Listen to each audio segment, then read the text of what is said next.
Saya coba saya coba rekam, coba tahu bermanfaat videonya. Nah, hidup itu ya teman-teman bermula dari bertanya. Pada pagi hari kita bangun pagi, kita akan memulai diri itu dengan bertanya. Dan sebelum tidur lagi, kita harus menemukan pertanyaan yang kita tanya pada pagi hari, atau kita akan mendouble pertanyaan itu dengan pertanyaan kedua. Benar nggak? Pagi-pagi itu sudah bertanya tuh, kira-kira ini tiba-tiba muncul. Makanya kadang pagi hari waktu kita bangun itu muncul hal-hal yang terkait dengan ide-ide yang sebenarnya itu sudah tersimpan di dalam alam bawah sadar, tapi baru muncul pada saat bangun pagi itu. Kadang ide-ide tersebut tidak diungkap. Ide tersebut mengantarkan kita dalam menulis jurnal, menulis tesis, menulis disertasi, ya dak. Nah, dari ide-ide yang kita tanya pagi-pagi hari itu, coba deh, pagi-pagi hari itu kalau Legina, ada nggak yang kira-kira ditanya pagi-pagi hari itu? Sesuatu yang membuat penasaran. Manusia itu pada dasarnya, pada hakikatnya adalah a curious entity. Jadi dia selalu bertanya with excitement. Kira-kira Legina ada nggak sesuatu yang ditanyakan pada pagi hari? Apa ya? Paling tugas sudah dikerjain belum? Nah, itu jadi dia merecall sesuatu ataupun dia mulai bertanya. Nah, orang-orang yang para yang berpikir yang kritis ini hidupnya penuh dengan pertanyaan. Nah, tugas dari orang mempelajari filsafat itu karena life is full of doubt, life itself is a degree of doubt. Jadi, a philosopher, okay, or a philosophical person, okay, is in attempt to reduce or cut back the degree of doubt that they have been living with. Jadi itu tugasnya. But can you clear that out? Can you wipe it out at all? No. Because every time the more we learn, the more stupid we feel about ourselves. Okay? Semakin belajar, semakin merasa bodoh. Why do you feel that, or why do you think or perceive yourself as a smart entity? Because you don't have any person to compare yourself to. Anyone you are comparing yourself to. Kamu compare ke adik kalian. Iyalah, adik saya mah nggak tahu apa itu kata perceive. Iya tuh. Compare tuh ke Alvita, compare ke yang lain-lain. Nah, dengan seperti itu, you are climbing up the stairs, not climbing down or scrolling down the screen. Jadi seperti itu. By comparing your knowledge to someone whose knowledge is higher, is more privileged than yours, you are going to be stepping on something higher in the near or distant future. Oke? Nah, seperti itu. Asas segala sesuatu itu sebenarnya, kalau dalam ilmu pengetahuan, itu asasnya adalah filsafat. Ada 3 jenis pengetahuan. Yang pertama, pengetahuan umum. Yang, Mahendra, saya boleh minta nomor telepon kamu nggak? Iya, boleh. Nah, itu common sense namanya. Pengetahuan yang nggak perlu kalian nggak perlu usaha scientific method dalam mencapai common sense tersebut. Belanja ke pasar, harga cabenya berapa sih, Bu? Oh, 5.000 sekilo gitu kan. Nah, itu common sense. Sesuatu yang kalian tidak harus menempuh scientific method untuk mengetahui sesuatu itu. Ya kan? Nah, kalau ini ilmu pengetahuan, kalau ilmu pengetahuan yang scientific knowledge, scientific knowledge, kalian punya scientific method untuk mencapainya. Nah, ini sekarang kalian ini sedang menempuh scientific knowledge nih dengan menggunakan scientific method. Ya kan? Nah, literary theories itu bagian dari scientific method to find out or to come up with some findings based upon theories. You're selecting, you're choosing. Okay? Based on the expert you pick the brains from. Okay? Nah, seperti itu. Nah, itu jenis pengetahuan. Yang pertama apa tadi? Common sense. Yang kedua itu scientific science. Yang ketiga itu apa? Yang jenisnya filsafat. Filsafat. Filsafat itu tentang ada dan tiadanya sesuatu. Dia berbasis ontologi, hakikat sesuatu, epistemologi, bagaimana memperoleh sesuatu, dan aksiologi nilai atau kebermanfaatan sesuatu itu. Itu bukan landasan kita mencari apapun. Iya kan? Hakikatnya apa sih sesuatu itu? Iya kan? Bagaimana sih mencapainya? Terus apa kebermanfaatannya? Ya, jadi itu ditanya terus di dalam ranah filsafat. Nah, ada yang jenis keempat, pengetahuan yang keempat, yang kalian tidak bisa gunakan scientific method, kalian tidak bisa bertanya filsafat, kalian juga tidak bisa bertanya seperti common sense. Apa itu ilmu pengetahuan ini, jenis yang ini? Teologi. Ya, wahyu. Ini nggak bisa dibantah. Ya, ini ilmu pengetahuan yang mutlak sifatnya. Dan asas aksiologinya, kebermanfaatannya sangat-sangat tinggi. Ya, karena kan kalau nggak ini ya tidak tertatalah hidup kalian. Seperti itu bagi orang yang percaya. Tapi bagi ateis yang ketiga, yang keempat ini tidak ada. Oke? Seperti itu. Sudah mengerti mukaddimah singkat itu? Mukaddimah singkat ilmu pengetahuan biar lebih semangat itu kan. Biar nilainya jangan C terus gitu ya. Biar nilainya dapat A sekali-sekali, dapat 80 dari saya ya kan. Emang galak orangnya ya. Saya bilang chatnya di grup masih juga japri. Ya. Siapa itu yang kerjanya kayak gitu tuh? Oke. Right. Coba kita masuk ke ini dulu ya. Ke mana ya? Bentar ya. Bentar.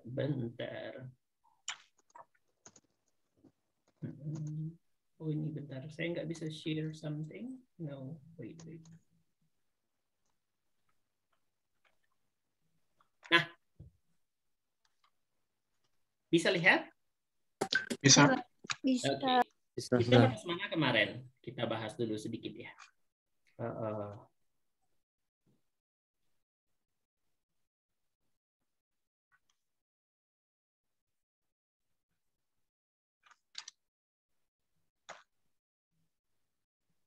Ini udah dibahas? Teks. Belum. Right. Jadi ini making meaning from text ini is actually the core of any literary criticism. Ya kan? Waktu kalian membaca karya sastra, baik itu tingkatan leksikalnya, dalam tingkatan leksikal, tingkatan leksim ataupun leksikonnya, ya kan? Ataupun tingkatan frasa, ataupun tingkatan kalimat, apa usaha yang pertama yang kalian lakukan? Memaknai. Memahami. Ya, memahami terus memaknai, ya kan? Memahami dulu. Oh, memahami dulu, ya. Memahami dulu, berarti paham dulu kan? Setelah itu kalian mencoba memaknai. Kira-kira ini maksudnya apa di line pertama? Ya kan? Nah, cara memaknai sesuatu itu biasanya apa yang terjadi? Waktu kalian memaknai sesuatu, itu apa yang kalian lakukan biasanya dalam pemaknaan sesuatu? Menerjemah, ya, membaca dulu. Kalian ini jalan ke jalan raya, gitu kan? Tiba-tiba stop karena melihat lampu merah. Itu an act of making meaning. Iya. Ya, meaning dari apa? Karena melihat lampu merah. Dari lampunya itu. Kenapa Berhenti. Kalau lampu merah? Harusnya lampu merah Harus lanjut berhenti. aja. Wassalam. Ya kan harusnya lampu merah lanjut aja kan? Kenapa harus berhenti lampu merah? Karena hukumnya udah begitu. Ya karena sign-nya itu Cara Kan teorinya lampu udah. merah itu tandanya berhenti. Dari mana tahu tandanya berhenti? Gimana Dari cara common kalian sense. melakukan pemaknaan? dari rules-nya. Nggak ada rules-nya dari kepolisian. Iya, Dari common ini sense. jawabannya ada di slide ini. It depends on the mental framework each of us has developed and continues to develop concerning the nature of reality. Jadi di otak tuh sudah ada framework, udah ada kerangka mental ya kan? Yang terdiri di situ dari banyak faktor, ya kan? Apa faktor-faktor kerangka mental itu? Yang kira-kira yang ada di benak itu. Yang paling pertama itu biasanya background knowledge. Apa background knowledge? Pengetahuan dasar yang umum-umum. Yang kedua itu prior knowledge, pengetahuan sebelumnya.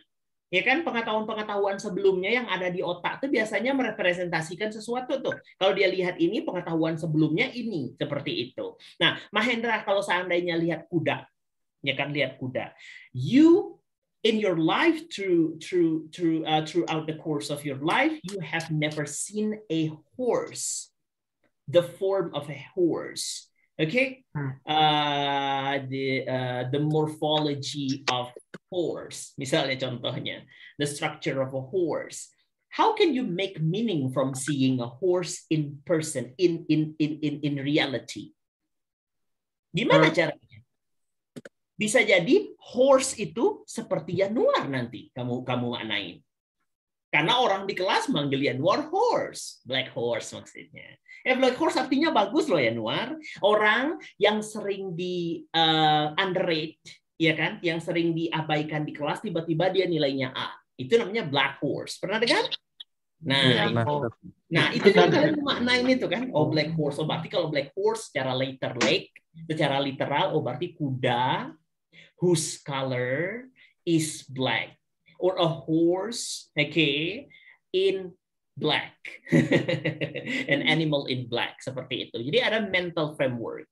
Nah, seperti itu juga kalian memahami kata. Sebelum dia jadi bunyi, ada nggak di dalam otak tuh sudah ini terbentuk fonim di dalam otak tuh. Nanti keluar di dalam bentuk phone itu. Nanti kalau fonim dari konsep mentalnya sudah konsep, dan konsep fonologinya udah konsep, yang keluar kemungkinan kata yang lain. Ya kan? Kata ini seharusnya frikatif, yang dibunyikan apa? Frikatif itu ada apa? Ada berapa aja bunyinya? Belajar fonologi lagi. Right. Okay. So it depends on the mental framework each of us has developed to continue to develop the nature of reality.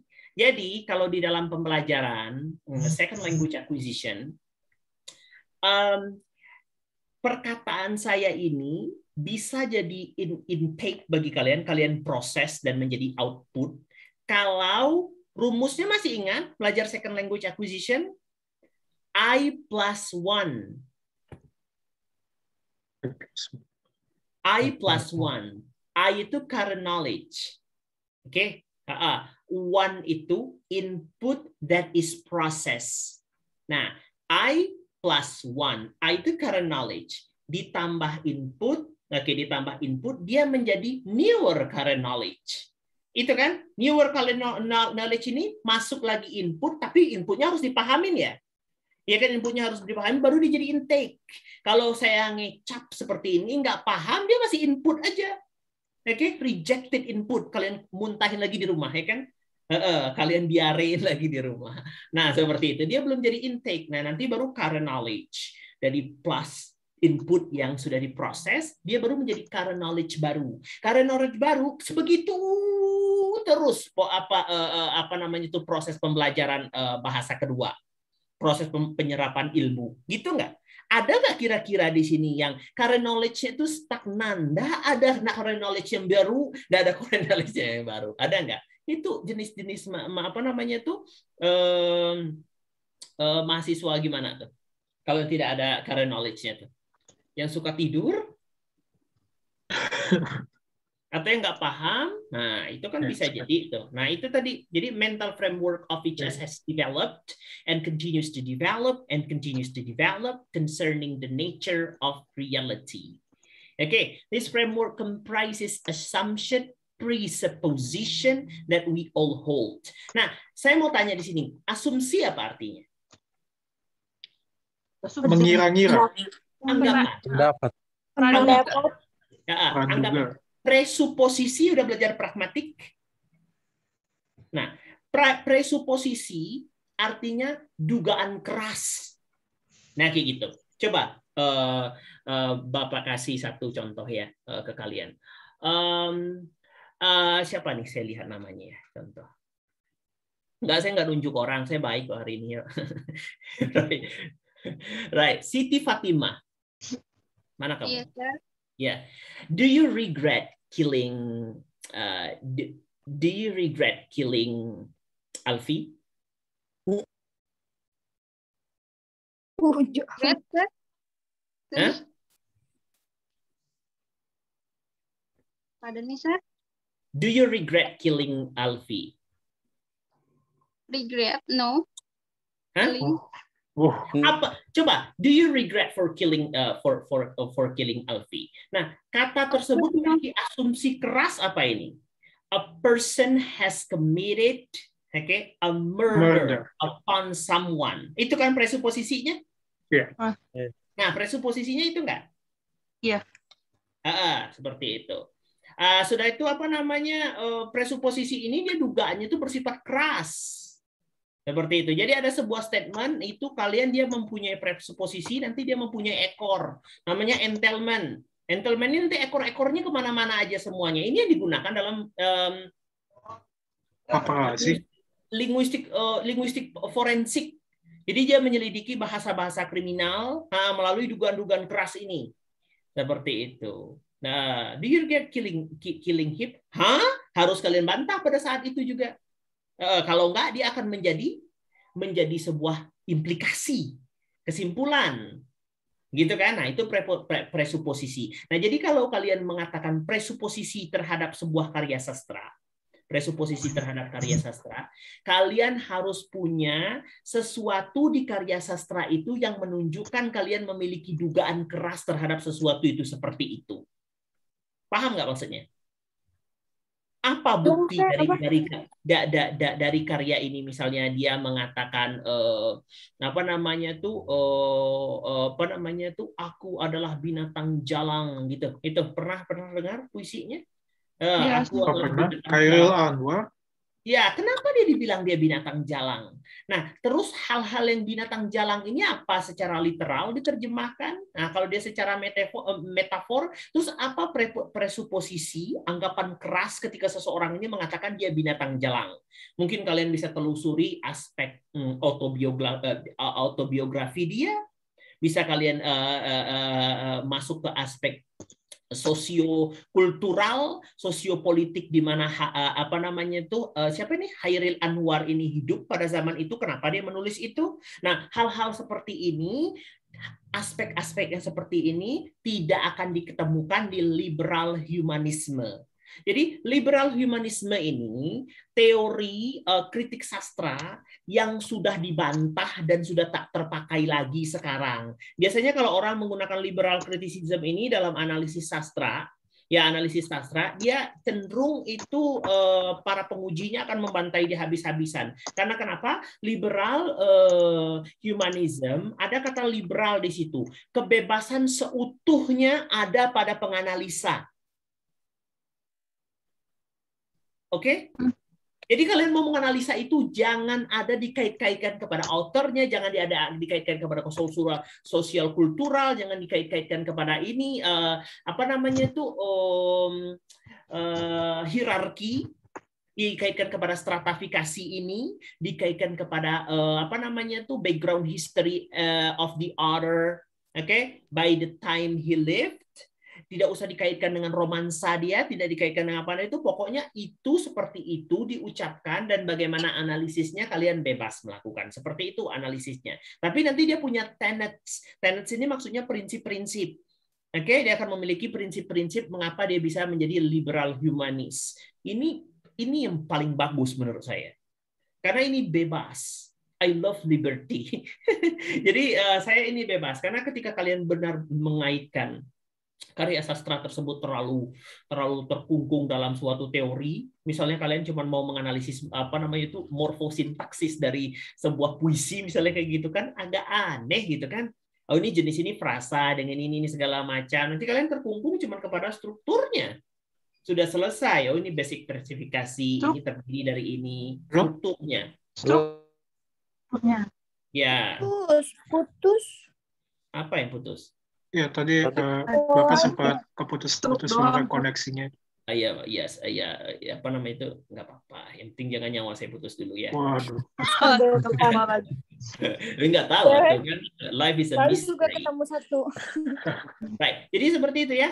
Jadi framework ini berhubungan dengan asumsi-asumsi dengan presupposition that we all hold. Dan ini juga bisa kalian lakukan di liberal humanist. Karena itu terserah kalian. Seperti itu. Kadang-kadang tidak ada kekonkretan sesuatu. Nah ini yang biasanya melahiran apa namanya tuh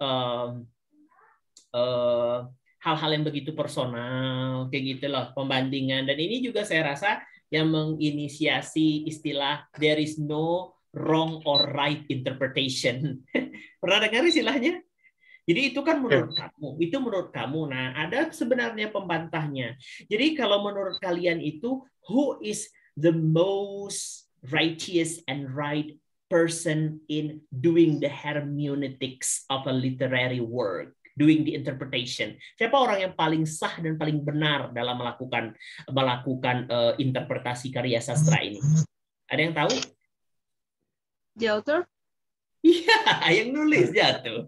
Kadang-kadang tuh kan kalau Robert Frost, pernah dengar Robert Frost puisinya The Road Not Taken? Masa nggak pernah dengar itu?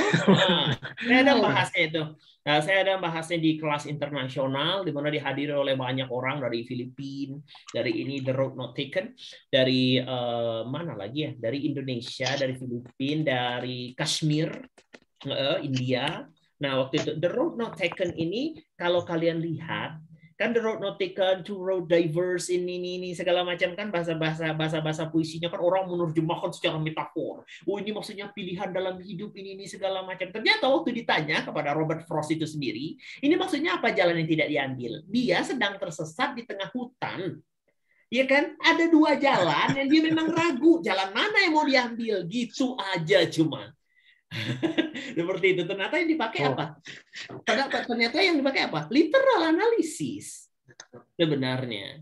Kayak gitu, itu kenapa saya suka new criticism, strukturalisme. Yang sesudah ini akan terlahir akibat pengaruh dari liberal humanisme ini. Nah, salah satunya. Walaupun dia akan terbantah oleh banyak teori nanti. Teori seksis, romantik, feminis, Marxisme, dan lain-lain sebagai macam nanti. Nanti kita bahas, kita fokus ke sini dulu, nanti habis, karena tugas kalian nanti asik nih menganalisis sebuah puisi yang kalian pilih sendiri secara bebas. Oke? Oke. Dan pasti nilainya tinggi-tinggi, tidak akan rendah, karena itu analisis kalian sendiri. Tidak akan seperti definisi kemarin. Kalau definisi dengan itu, ya enggak. Kalau analisis puisi kalian sendiri, nggak mungkin saya kasih C. Kecuali kalian nulisnya pakai bahasa Indonesia. Ya kayak gitu. Mungkin paling rendah B nanti nilainya. Nggak akan ada ulang-ulang gitu. Jadi seperti itu. What are your answer to these following question? Ini hal-hal yang sulit sekali yang ini kan, yang ditanyakan yang terkait nature of reality. Bukan. Yang kalian tanyain terus. What is the basis of morality of ethics? How do you define morality? How do you define ethics? How do you define akhlak, adab, urf? Kayak gitu. Semuanya pasti kontekstual. Ya enggak? Semuanya pasti akan terkait dengan hubungan masyarakat. Semuanya akan terkait dengan sosiokultural. Semuanya akan dimasalah-masalahkan interkultural, multikultural, intersemiotik, ini, itu, ini, dan lain segala macam. Jadi pada seseorang, etik dan morality itu akan dianggap sah, dan pada seseorang lain lagi etik yang seperti dianggap oleh seseorang yang tadi itu boleh jadi tidak sah dan tidak beradab mungkin. Ya enggak? Jadi in this whole world there is nothing objective. Ya kan? There is nothing objective. Semuanya itu subjek, siapa yang menggunakan, siapa yang memaknai. Ya kan? Makanya kuantitatif, ya kan, sebenarnya penelitian yang gimana ya? Saya nggak tahu ya. Dia kan langsung digeneralisir, langsung diituin, langsung diambil populasi besar. Sementara segala sesuatu itu personal, customized. Jadi it's kind of impossible for every one of you, each of you, okay, to give me the precise same answer for number one or for question number one. Ya kan? Boleh jadi itu. What is the meaning of human history? Oke, apa maksud dari sejarah manusia? Oke, apa maksudnya? What happens at the moment of death? No one knows. It's something metaphysical, something transcendent, something beyond your knowledge, okay? Beyond your scope of reasoning, beyond your scope of analysis, your scope of observation. What happens at the moment of death? Makanya kita selalu berdoa, Allahumma inni as'aluka min husnul khotimah. Ya kan? Wa a'udzubika min su'il khotimah. Because we don't know what happens at the moment of death. Sahih? Benar nggak? Ya, ini jawabannya. Kenapa kita selalu berdoa itu? Because we don't know what happens at the moment of death. Nah, seperti itu. Kita nggak tahu, bisa jadi dia pas terakhir kali gitu kan. Apa namanya tuh? Dia alim, sering ke masjid, sering ke gereja ataupun yang Kristen dan segala macam, di akhir hidupnya misalnya seperti itu kan, dia disesatkan oleh setan. Siapa yang tahu? It's something beyond our capture. Oke, ya kan? Beyond our imagination, beyond our observation. Right? What happens at the moment of death? Misalnya kan, saya nggak dulu, sir ini gitu kan, ngomongin tentang the moment of death. Ya, kita semua akan mati. Apa namanya? Apa firmannya? Setiap orang akan merasakan mati. Kullu nafs, setiap jiwa, dha'iqatul maut. Ya kan? Nah, seperti itu. Setiap jiwa yang berjiwa pasti akan merasakan mati. Ya kan? Boleh jadi kalian duluan, saya kemudian, atau kalian di depan dulu, saya di belakangan. Kan bisa jadi kan terjadi? Ya, bisa. Gitu. Right kan? What happens at the moment of death? We don't know. So it's something that you keep. Jadi sesuatu yang seperti ini yang membuat kita tuh nggak bisa menganalisis karena dia terlalu general, dia terlalu out of scope, ya kan? Dia terlalu out of scope. Is there an overarching purpose of humanity's existence? Overarching. Nah, jadi kalian udah masuk ke ranah-ranah yang lain. Jangan terlalu jauh-jauh humanity existence. What is beauty? What is beauty? Siapa yang tahu di sini jawabannya? What is beauty? It is subjective. What is beauty? Siapa yang merasa dirinya cantik? Siapa di sini yang merasanya cantik? Husaini kali? Wow. What is beauty, Husaini?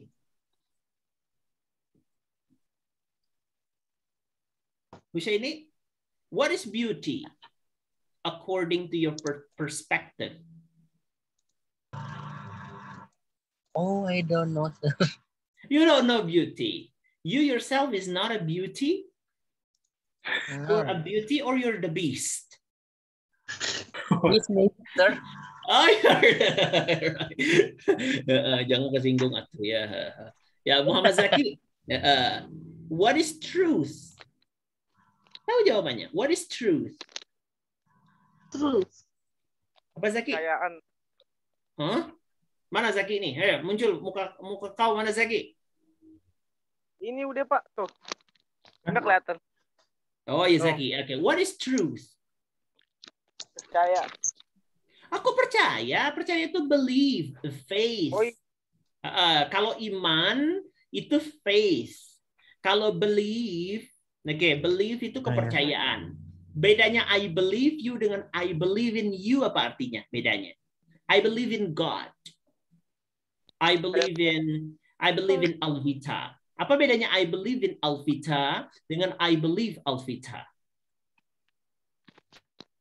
Satu pakai insert, satu pakai believe. Siapa tuh kemarin tuh? Translation sama translating bedanya, kalau translating sir verb, kalau translation noun. Mother lover. It's not the way you do that. Okay. Ya, seperti itu. Ya kan? Alright, jadi maksud saya itu secara istilah, bukan secara struktur grammar gitu. Apa bedanya translating sama satu pakai ing, satu pakai tion. Ya, satu sufiknya ing, satu sufiknya ini, ya apa namanya itu ition gitu. Oh gitu, ya udah deh gitu kan. Translating itu the process. Translation itu the product. The product. Iya, itu kan perbedaannya. Itu banyak juga remedial sama saya, pertanyaan singkat-singkat gitu. Udah dijelasin tuh. Karena malam udah capek and we are not young anymore gitu kan, and we have been working all day long. Who gives it a love? Okay. Right. So the meaning, jadi apa artinya true? Apa bedanya I believe in Alvita and I believe Alvita? Apa beda believe dengan believe in? Believe, Konteks ya. trust, sir. Konteks. Nah, kalau believe itu trusting me. Kalau believe in like having faith in me. Right. Bedanya believe in dengan I believe Alvita dengan I believe in Alvita. If I believe in something, I believe or I trust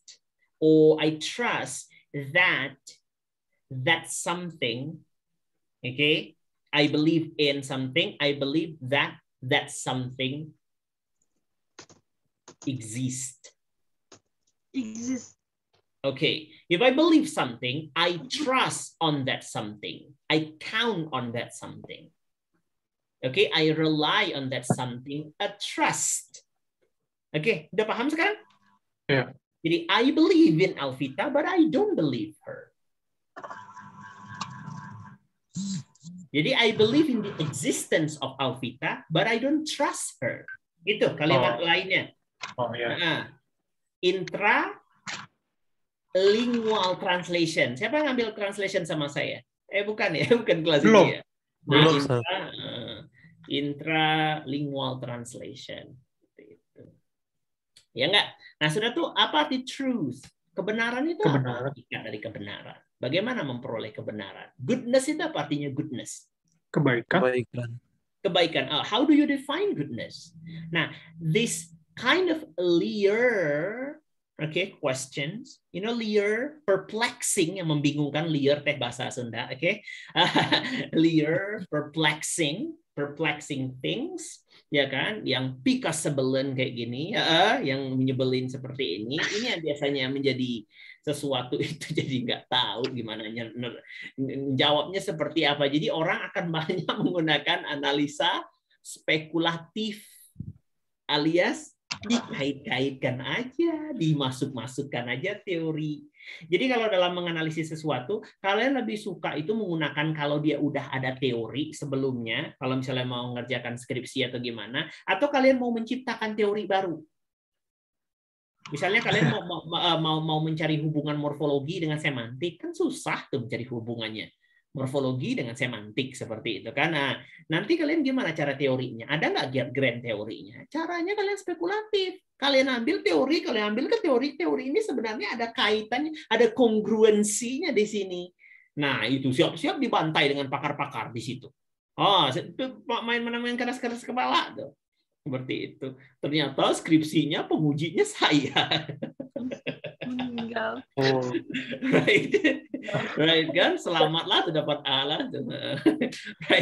Right. So what is truth? What is goodness? Oke, jadi seperti itu. Is there an ultimate reality? Nah, apa arti ultimate? Paling ujung, akhir. Ya kan? Nah, jadi kalian bisa gunakan kata ultimately, finally, eventually, at the end, gitu kan. Nah, kurang-kurang lebih itu sama tuh. Jadi seperti itu ya.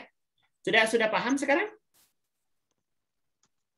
Kira-kira di sini ini teman-teman ini punten ini. Nah, dari yang kemarin tugas-tugas yang saya bilang yang kemarin itu kalian ada remedial atau gimana tuh, ada nggak yang kalian nggak paham jawabannya?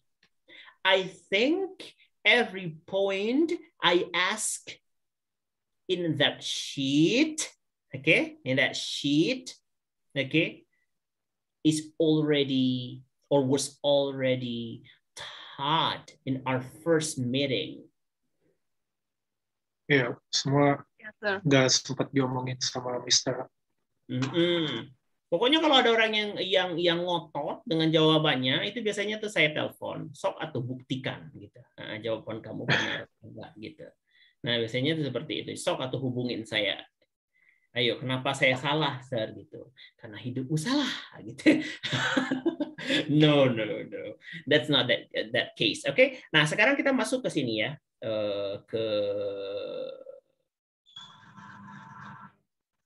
Nah, bisa dilihat? Ya, Sir. Right. Sir. Bisa dilihat. Coba di sini siapa yang sering ngantuk di kelas? Ayo tunjuk gigi. Siapa yang sering ngantuk? Semua, Sir. Siapa tuh yang ngomong semua tadi? Officer.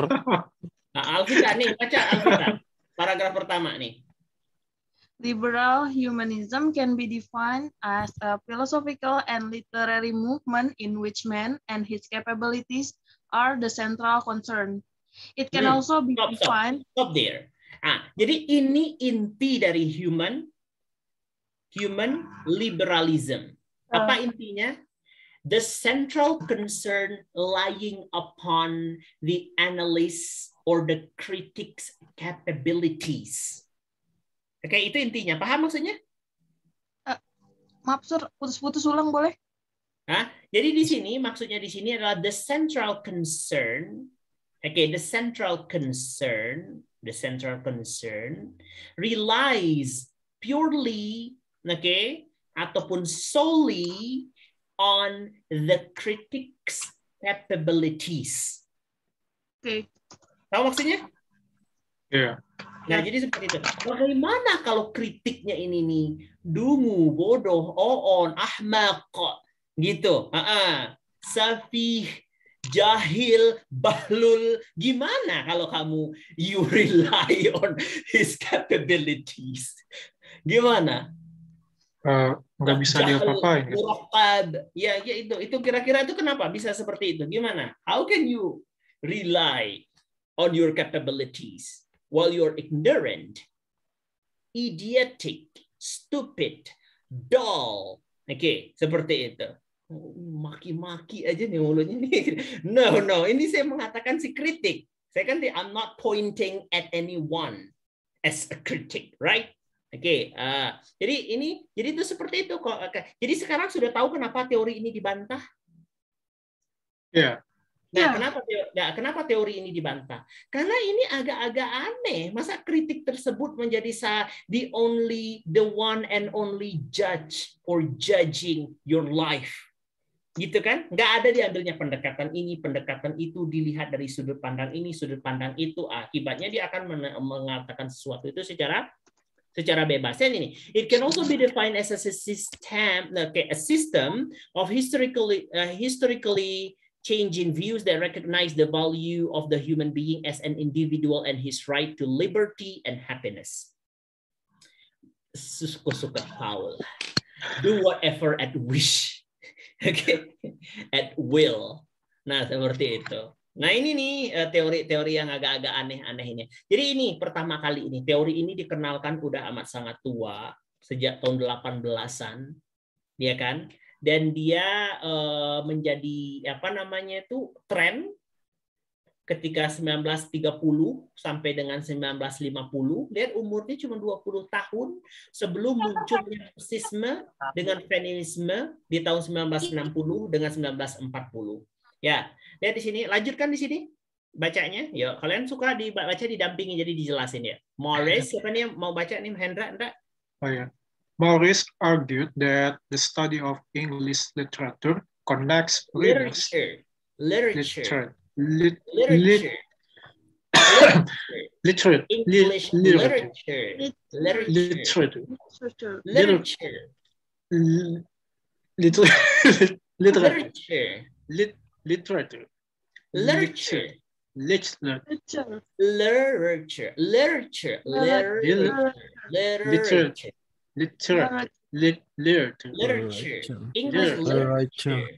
English literature.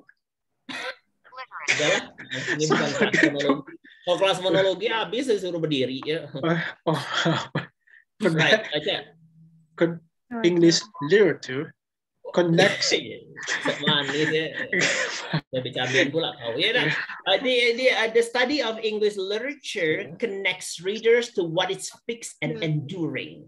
Jadi liberal humanism ini dia memahami bahwa sebuah sastra, bahwa sebuah sastra dan juga makna dalam sebuah sastra itu pasti dan akan bertahan sampai kapanpun.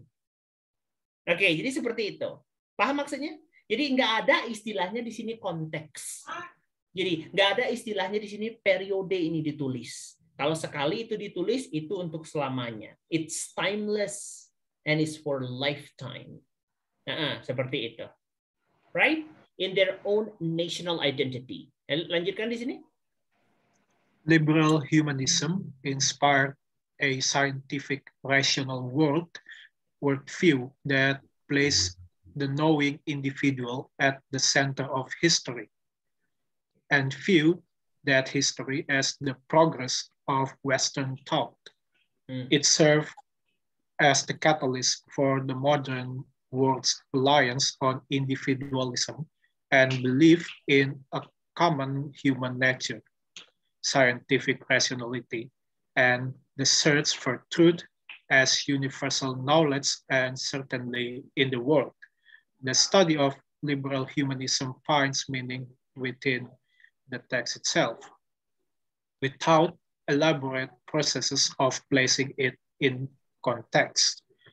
It detaches itself from its context and age in isolation without any prior knowledge, prejudice, or ideological ideas about the text. Nah, jelasin dalam bahasa Indonesia.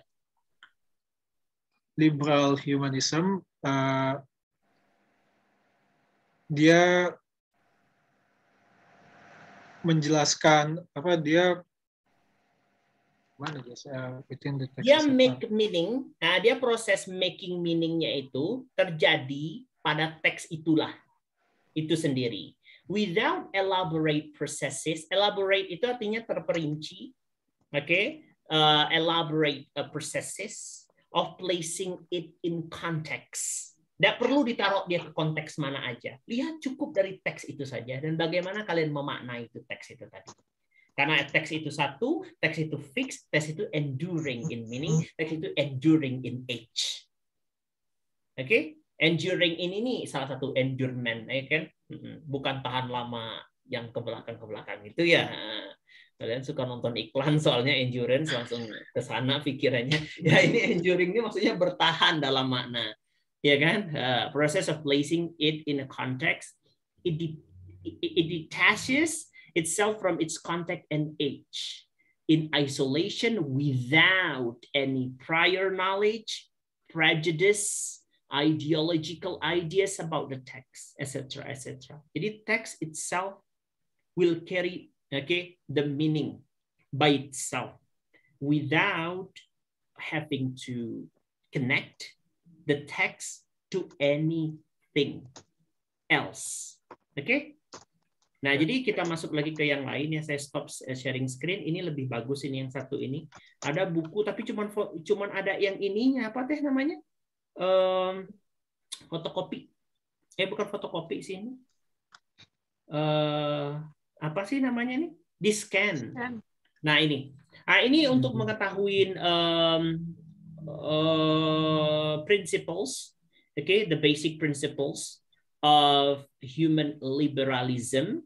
Coba baca yang pertama. Apa indikasi pertamanya, Rian? Apa prinsip pertamanya, Yan? Yang pertama, Yan. Ini ngampak nggak, Yan? Pakai kacamata, Yan? The tenets of liberal humanism. The personal account on pp. Page 9 until 10 mainly respond to the second and third of the four question given earlier. Kamu baca yang mana nih? Yang bawah itu, yang 10 itu. Nomor satu. Oh, sorry. Satu. Ada 10 tenets, prinsip dari liberal humanism. Yang pertama apa? The first thing, naturally, is an attitude to literature itself. Good. Apa arti attitude? attitude. Sikap. Sikap. Apa Sikap. itu sikap? Uh, Attitude. How do you define attitude? What is attitude? How do you define it? How Right. Gimana? how One's attitude towards something will affect, okay, his success or his successful or unsuccessful result in the future. Nah, attitude itu tersebut apa? Kalau orang memiliki attitude positive or good attitude toward English learning, they will be a success. They will be a successful person in the future, hopefully. Tapi artinya attitude ini apa? Sikap, prinsip, tindakan, ya kan, gerak, pemikiran, arah. Nah, itu semuanya masuk ke attitude. Yang menggerakkan kita, untuk mengerjakan sesuatu. Nah, itu tadi, itu attitude. What drives you principally? Oke, okay? Jadi itu tadi itu sebenarnya toward something. Jadi itu yang disebut dengan attitude. Lanjut. 2. The second point is the logical consequence of the first. Oh, ini 2, literature itself. Jadi attitude kita only to the literature itself. Good literature, ini tadi yang saya bilang nggak? Good literature is of timeless significance. Apa artinya timeless significance? Arti dari sebuah karya tersebut, kebermanfaatannya itu tidak akan lekang oleh waktu. Oke? Tidak akan habis oleh waktu, tidak akan memiliki batasan-batasan tertentu karena dia sifatnya timeless. It somehow transcends, melampaui the limitation and peculiarities. Apa itu peculiarities? Apa artinya peculiarities? Henry is so peculiar. Kan Peculiar. Sesuatu yang tidak ganjal, biasa. aneh. Ya kan, sesuatu yang ganjal dan aneh. Kadang-kadang dia melampaui sesuatu limitasi-limitasi yang suka ngajar of the age. So it was written and thereby speaks to what is constant in human nature. Ya kan? Nah, terus yang kedua. Siapa yang mau baca yang kedua? Jadi sudah tahu kan sifat yang pertamanya apa tadi? Sifat yang pertamanya? Apa sifat yang pertama? Prinsip yang pertama? Literary work must be significantly timeless. Ya kan? Nah, seperti itu. Nah, yang kedua apa? Tenet yang kedua? Logical consequence of the first. Logical consequence of the first. Apa maksudnya? Apa maksudnya, Ryan? Yang kelahiran tahun 94, ya? Apa?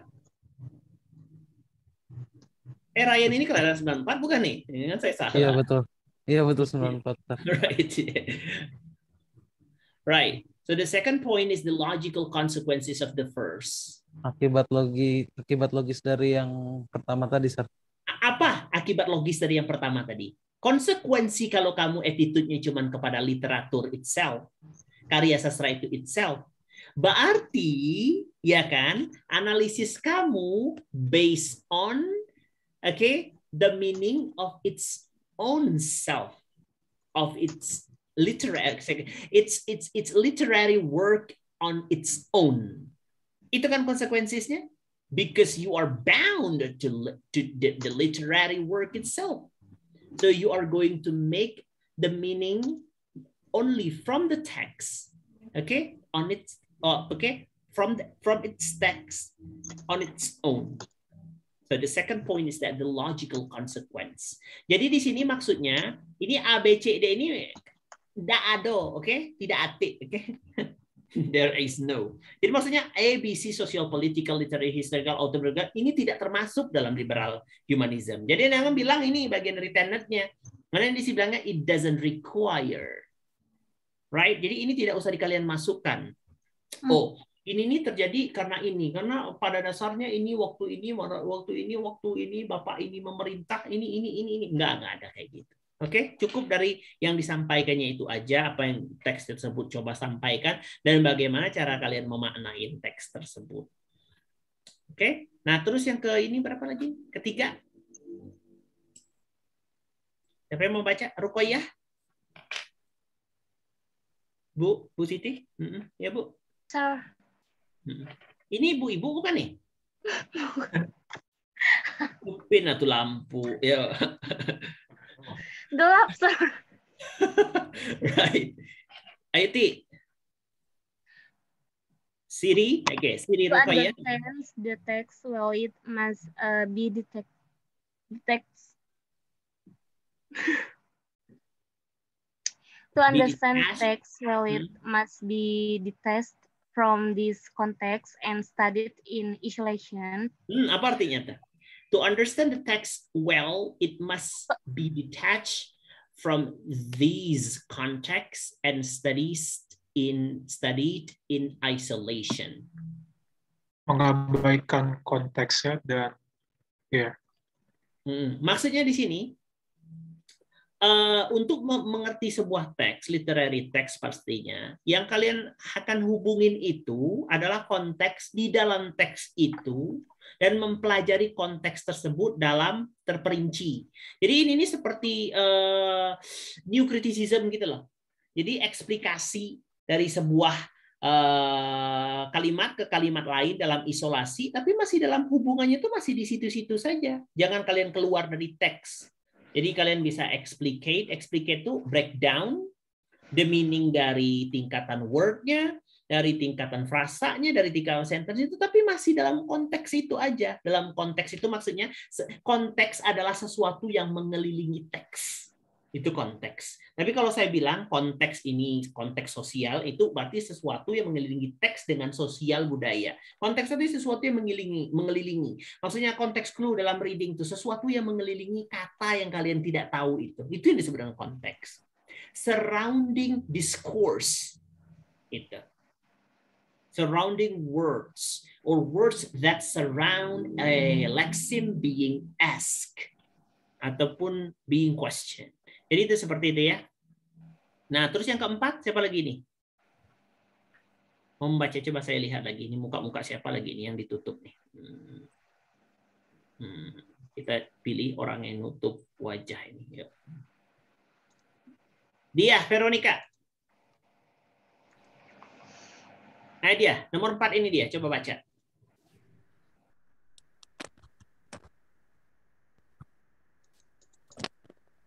Ini nampak nggak nih dia? Terlalu kecil. Dia, Veronica? Dia?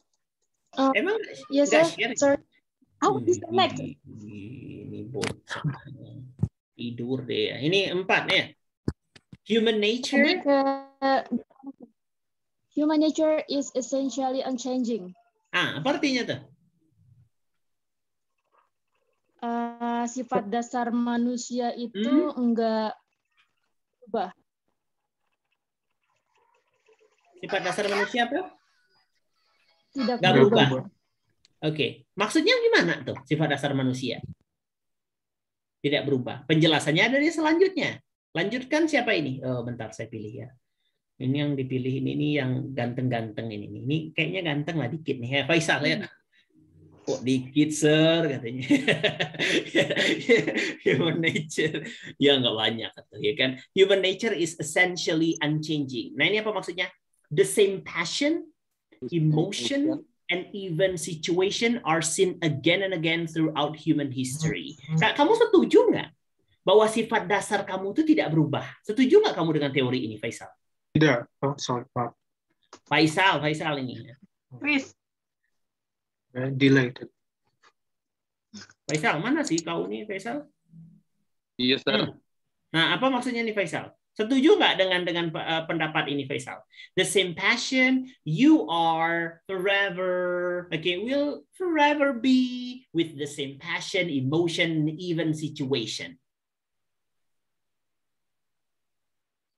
Even the same situation, I mean.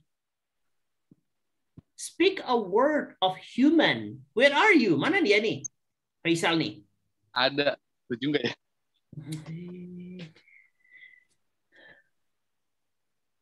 Apa Faisal? Cuman jawab dulu. Are you? Iya, setuju atau tidak ya? Saya tidak setuju deh, Sir. Kenapa? Karena kan bisa berubah, Sir. Apa yang berubah dari kamu? Sikap seseorang.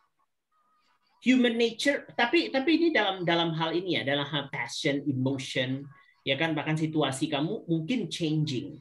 Tapi natural ataupun human nature itu sendiri berubah nggak? Ada nggak yang setuju dengan ini? Human nature is essentially unchanging. Siapa yang setuju dengan ini? Setuju deh, setuju. Ya, saya setuju. Ada sebagian. Karena sifat asli manusia itu sebenarnya nggak bisa berubah. Dia cuma diimprove atau dia dihiasi. Makanya ada sebuah pepatah yang mengatakan, it is not you who change, but it is the mass of your who is falling off. Paham maksudnya? Itu bukan kamu yang berubah, tapi apa? Mask, apa tuh mask? Topeng kamu yang sedang jatuh. It is not him who changed or who has changed. It is his mask that is falling off. Jadi human itu pada dasarnya, human nature, kalau menurut pendapat saya ya, is not changing. Tapi dia hanya terhiasi seolah-olah dia lebih baik. Atau dia terimprove, tapi aslinya human nature itu akan seperti itu. Kalau Mahendra aslinya orangnya cuek, walau bagaimanapun diimprove seperti itu kan, walau mana asli orangnya akan itu tadi, ignoring seperti itu, indifferent to things misalnya seperti itu kan. Nah, jadi itu human nature-nya, tapi dia mulai down the road as life goes on seperti itu. Dia mulai belajar hal-hal, dia mulai mengimprove dan mulai ini segala macam. Tapi ketika when everything being adored stops, okay, he's going back to the nature. Seperti itu. Jadi segalanya itu seperti aksesoris. Human nature is like your bare, your naked body.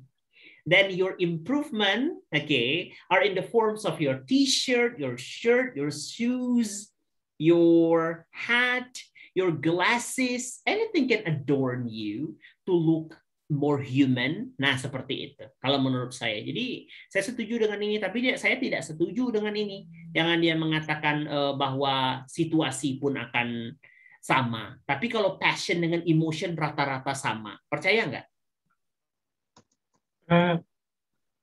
Saya kurang sih, karena kan keinginan kita kan pasti ada lagi. Tidak pernah puas. Sifat dasar manusia. Maksudnya di sini passion, hasrat utama kamu. Bukan hobi. Bukan hobbies, bukan needs, bukan. Passion. Passion nggak pernah berubah. Passion? Passion itu bedanya dengan hobi dan interest. Biasanya passion itu mendorong manusia melakukan apapun tanpa sadar dan tanpa paksaan. Nah, apa paksaan? Apa passion kamu? Biasanya you do that without any objection. Nah, literary criticism atau menganalisis sastra ini passionmu atau tidak? Pernah nggak menemukan diri kamu tuh tanpa lelah melakukan itu? Senang hatinya selalu. Dan selalu menapak ke hal-hal seperti itu dengan hati yang sukacita, nggak ada ngantuk-ngantuknya. Bahkan literary criticism melupakan kantuk tersebut. Nah, kalau itu bagian dari passion kamu. Tapi kalau sebaliknya, it's part of you, as part of your life disgust, loathings, ya kan, hal-hal yang menjijikkan. Nah, itu yang membuat ngantuk, nek gitu kan. Kalau yang ini, kalau masuk kelas seperti itu, aduh, malas banget gitu kan, disuruh analisis, ditanya-tanya, disuruh ini, disuruh itu. Nah, itu bukan passionnya berarti di situ.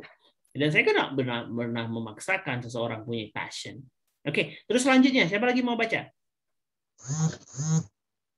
Nomor 5. Siapa yang di sini ya? Jar. Nomor 5 Jar. Oke. Collecting your jar of hearts. Ini Jar. Individuality is something securely possessed within each of us as our unique essence. Nah, apa artinya Jar?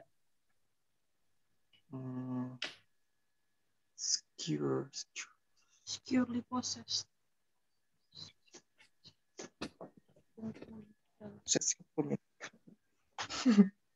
Individuality is something securely possessed within each of us as our unique essence.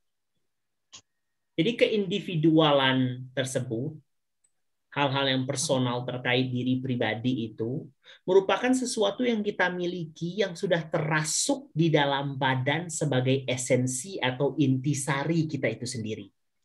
Jadi segala sesuatu itu individual. Tidak ada yang dianggap sebagai grup, tidak ada yang sebagai ini, tidak ada sebagai ini. Analisis pun itu seharusnya individual. Kayak gitu. Dan segala satu individual. Makanya, Sir, kalau saya yang jawab pertanyaan, benarin itu individu saya yang menjawab gitu. Coba ya, benar-benar ngomong gitu. Karena itu bukan interpretasi. Itu right and wrong yang sudah jelas, ada hukumnya. Tapi kalau interpretasi, nah itu individual. Coba kamu bilang seperti itu. Misalnya Rian, 1 tambah 3 sama dengan 4. Saya bilang seperti itu. Rian bilang 6, Sir. Kenapa? You need to respect my answer because it's part of individuality, individual freedom. Seperti, mau nggak kalian mengiyakan jawaban seperti itu? Enggak, karena sudah ada hukum terhadap seperti itu yang fix. Ini sesuatu yang dalam bentuk hermeneutics, penafsiran. Kayak gitu. Patut nanti kan, Sir, gitu kan, dia skeptis. Ini bukan rambut, gitu. Ini apa ini kan? Ini lengan. Nah, oke. What do people or what will people think of Rian when I'm telling him this is hair and he is proclaiming this is an arm? Apa people akan berpikir tentang Rian? Orang-orang akan berpikir tentang Rian. Crazy, insane, mentally sick, ya kan? Geloh maneh gitu kan, ini rambut itu udah hidung gitu kan. Nah, mau dibilang ini katanya kan dibilang lengan. Nah, itu jadi bukan itu yang dimaksudkan liberal. Yang dimaksudkan di sini adalah hermeneuticsnya. Oke? Penafsirannya. Oke. Berarti kalau kayak gerakan bumi gepeng gitu termasuk orang liberal gitu. Bumi gepeng. Iya, bumi gepeng. Bumi datar. Flat earth. Oh, gepeng. Bumi gepeng. Kayak ini aja hidung yang pesek-pesek. Iya kan? Nama kadang dikasih pesek, ini bumi pesek, bumi gepeng gitu kan. Ya kalau dia bisa membuktikan, lagi pula bumi gepeng, bumi bundar itu spekulatif nggak menurut kamu? Kamu nggak lihat bumi itu kan, Mahendra? Kamu cuma bisa membuktikan dengan data-data yang kamu lihat, yang kamu data-data yang kamu lihat dari orang yang mengatakan tersebut. Tapi can you see that? Can you compare it to your prior knowledge? Can you sense that the earth is really round? Bisa nggak? Nah, sesuatu yang masih debatable, ya nggak bisa kamu paksain. Tapi kalau ini namanya kepala. Oh bukan Pak, ini di kepala letaknya. Gitu mungkin kamu mau analisisnya. Tapi kalau sesuatu itu masih bisa diperdebatkan, tapi kalau sesuatu yang sudah nggak bisa diperdebatkan, yang sunatullah sifatnya, nah itu nggak bisa tuh, ya kan? Paham nggak? Ya. Nanti saya tanya, bukan suruh analisis, saya tanya teori ntar di soalnya. Ya, nggak paham ya. Siapa lagi nih yang mau baca nomor 6? Ayo aktif. Kalau nggak aktif, saya jamin C nilainya. Kasihan, nunggu lama, kena sodok-sodok sama saya dapat C cuman. Ya, coba. Nunggu malam-malam, dengerin saya ceramah, cuma dapat C. Ya. Januar, nomor 6.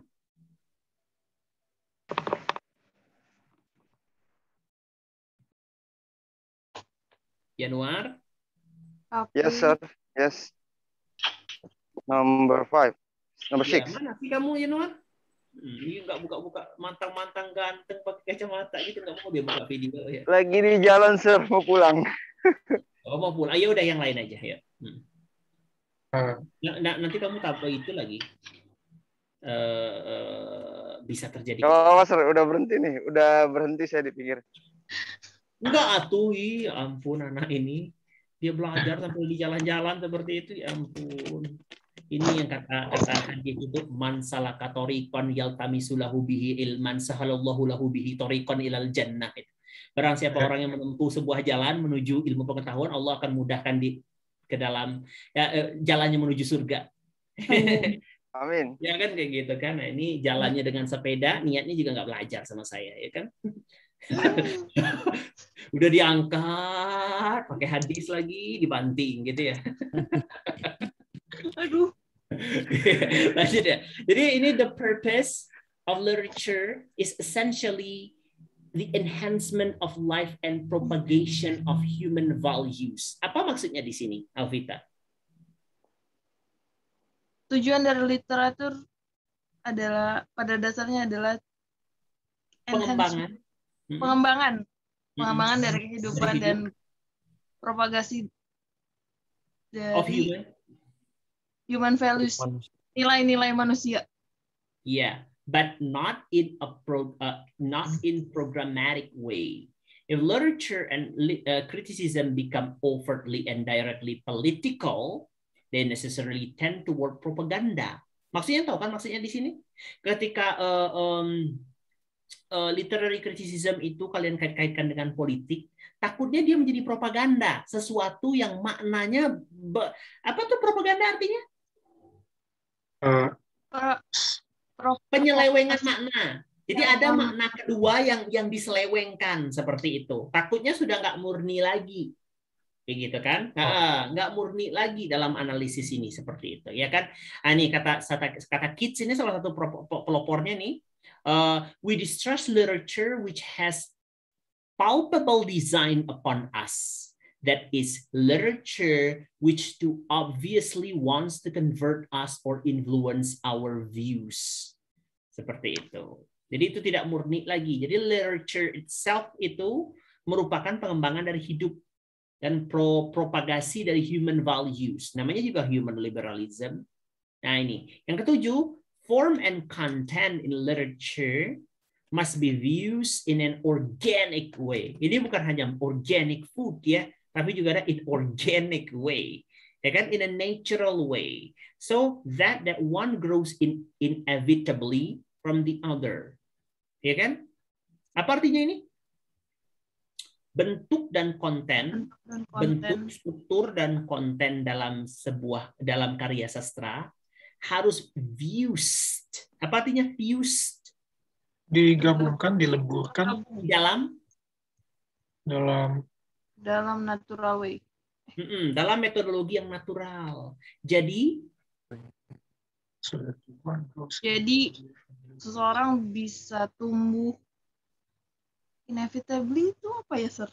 Inevitable tuh sesuatu yang nggak bisa kamu elakkan, yang pasti akan terjadi sifatnya. Hakun. Oke? Okay, literary form should not be like a decoration which is applied eternally to complete its structure. Imagery, for instance, or any poetic form which is detachable from the substance of the literary work in this way, rather than being integrated with it, is merely fanciful and not truly imaginative. Tahu maksudnya? Hampir. Apa defensiful? Yang fancy apa? Fancy cover. Kalau kalian punya buku, kalau fancy cover itu dia bling-bling, penuh dengan warna, cantik, gitu. Nah, itu fancy. Again, and not truly imaginative. Jadi itu apa artinya di sini? Form and content in literature must be used in an organic way. Secara natural, jangan dimasuk-masukkan hal-hal yang lain, kotoran-kotoran yang terkait dengan unsur-unsur lain, elemen-elemen yang lain, seperti itu. Kalau saya pribadi suka dengan teori ini. Tapi bagi orang yang with a damaged brain, gitu kan, from stupidity, dullness, idioticism, seperti itu. Nah ini agak kurang nih kalau gunain ini, karena dia akan mengarang ria di situ, ya kan? Dia akan mengarang ria. This point about organic form applies above all sincerity. Apa artinya sincerity? Apa adanya? Ya, artinya truth to experience, honesty toward the self, and the capacity from human empathy and compassion.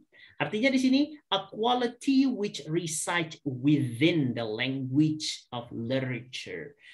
Jadi liberal humanism ini percaya bahwa kualitas tertinggi dari literatur itu berada pada bahasanya. Kira-kira menurut kalian liberal humanism ini appreciate the work of literary, the work and act of literary translating nggak?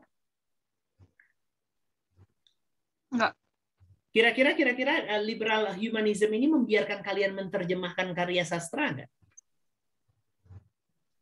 Enggak kayaknya, karena dia kan. Karena kalau ketika kalian menerjemahkan karya sastra, apa yang terjadi? Perubahan bahasa. Perubahan bahasa yang pertama. Ketika kalian mengubah bahasanya itu, apakah kalian pastikan maknanya precisely the same? No, jadi terjadi perubahan makna. Apa pencapaian dari sebuah translation itu? Apa tujuan kita menerjemahan itu? Supaya kita ngerti. Ultimate outcome-nya apa? Hasil akhirnya apa? Terjemahan dengan derajat apa? Supaya kita benar-benar mengerti makna sesungguhnya sebelum. Dengan derajat apa tuh namanya? Apa? Hampir miripan tuh.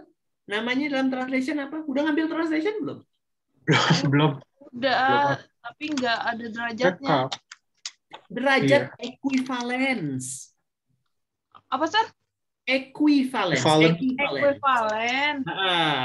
Itu yang puncaknya. Makanya penerjemahan itu kan ada secara literal, pragmatik penerjemahan itu. Ada idiomatik, ya kan? Makanya terjemahan itu dulu ada yang sense for sense, ada word for word, seperti itu. Nah, mungkin liberal humanism ini akan cenderung ke word for word translation, yang kata demi kata. Tapi mungkinkah bahasa Inggris kalian terjemahkan kata demi kata? Enggak. I'm Andre, saya adalah Andre, gitu. Who lives in Bandung, siapa ya. Tinggal, nah gitu. Nggak mungkin kan di situ kalau satu-satu diterjemahin seperti itu. Nah, nggak mungkin diterjemahkan sense for sense. Nah, banyak sekali makna yang kan chopped out of the real context, the real context. Nah, itu tadi. Karena dia suka sincerity from truth, something residing, yang reside itu yang mendiami, ya kan, bahasa dari literature itu sendiri. Jadi dia suka hal-hal yang seperti itu. Nomor 9, siapa yang mau baca nih?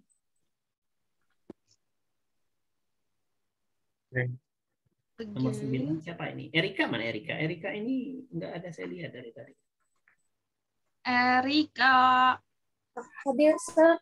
Oh, kemana mana Erika? Sini, Sir.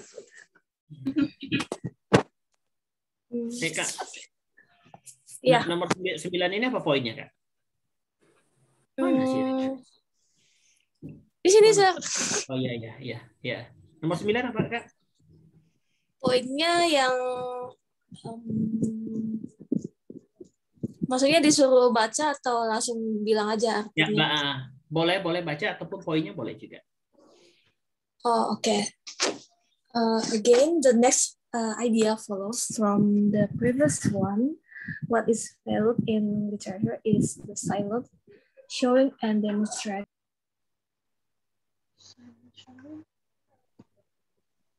Ya, mana dia nih? R. Mana si Rika nih? R. Koneksinya masalah. Oh gitu. Ya, Sharon. 9.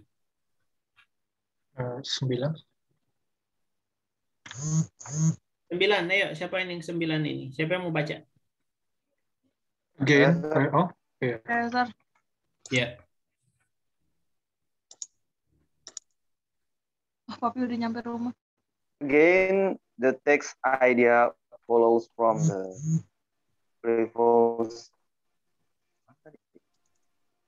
previous one. Pakai apa ya?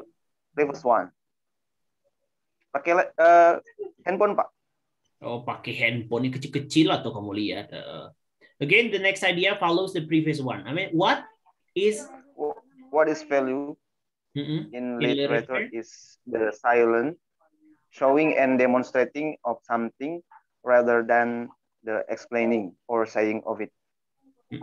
Hence, bawahnya Pi. Tuh anakmu tahu lah. Ya. Sit on the hence ideas as Papa lagi disiksa sama Om nih, ya. Ya, hence ideas as such are worthless in literature until given in the concrete. Januar, stop it. Oke, stop. Maca aja dia terus nih. Hence-nya apa artinya? Hence. Okay. Therefore. Anak ayam. Bukan bukan anak ayam, bukan hence.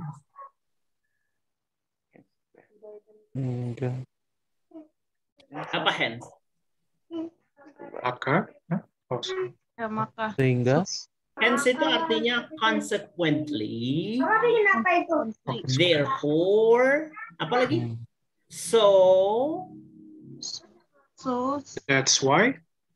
Ya, that is why. Tapi hence itu menyebabkan satu akibat dari sebab. Hence itu. Ya kan? Ideas such as such are worthless.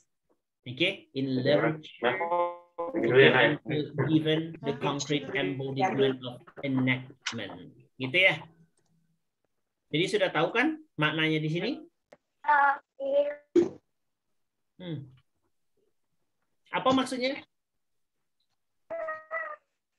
Maksudnya lebih cenderung mendemonstrasikan penjelasan. Apa arti enactment itu? Apa, Sir? Enak sekali ini mie dipakai sambal itu kan? Enak sekali ini. Mengimplementasikan. Enactment mengimplikasi itu. Entar kena jewer nih anak. Enactment. To enact something. Apa Alvita? Enactment. Kata Google, the process of passing legislation, Sir. Oh, masa? Bukan itu. Kata Google kan. I don't know about enactment. Dari kata enact. Coba cari enact. Enact. Ya, menetapkan. Penetapan berarti kalau enactment. Ya. Enactment apa artinya? Penetapan. Enactment itu sebenarnya bagian dari embodiment tadi. Sesuatu yang kau wujudkan, yang kalian wujudkan, yang kalian tetapkan seperti itu. Okay, thus several of the jadi several of the explicit comments and formulation often cited in literary history contain specific denigration. Apa ini artinya?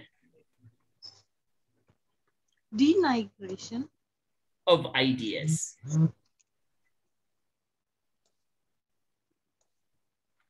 Such as have a distinct and anti-intellectual flavor to them. Here we see the elevation of the character and lead idea, tactile enactment of sensuous immediacy.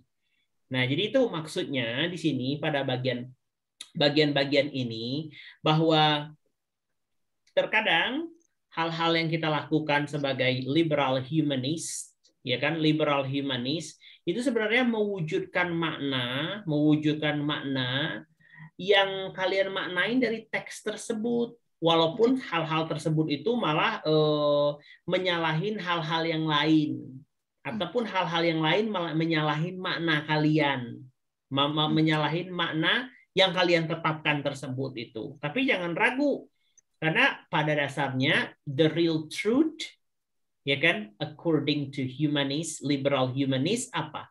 Kebenaran yang utama itu yang terjadi pada liberal humanist apa? Personal human being who analyzes or writes the text. Kan kayak gitu kan? Jadi there is no right and wrong interpretation as long as the doer, the critic is you, and the analyst is you. The commentator is you.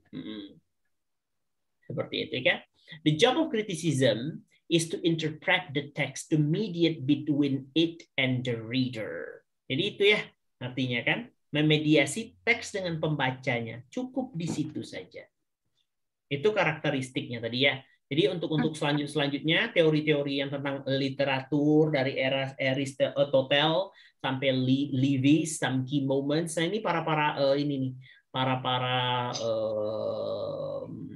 proponents dari liberal humanis. Jadi gara-gara liberal humanis ini banyak nanti sekali muncul paham-paham liberal. Karena orang liberal humanis ini dia tidak mau diikat dengan sebuah peraturan. Peraturan sejati apa yang kamu pilih. Jadi seperti itu ya, apa yang kamu pilih. Jadi bagaimana cara menganalisis dengan metode liberal ini? Coba ada nggak kira-kira ide? Siapa yang tahu bagaimana cara menganalisa puisi dengan liberal humanis ini? Bagaimana mendekati puisi dengan liberal humanis ini? Kalian mau mulai dari apa? Siapa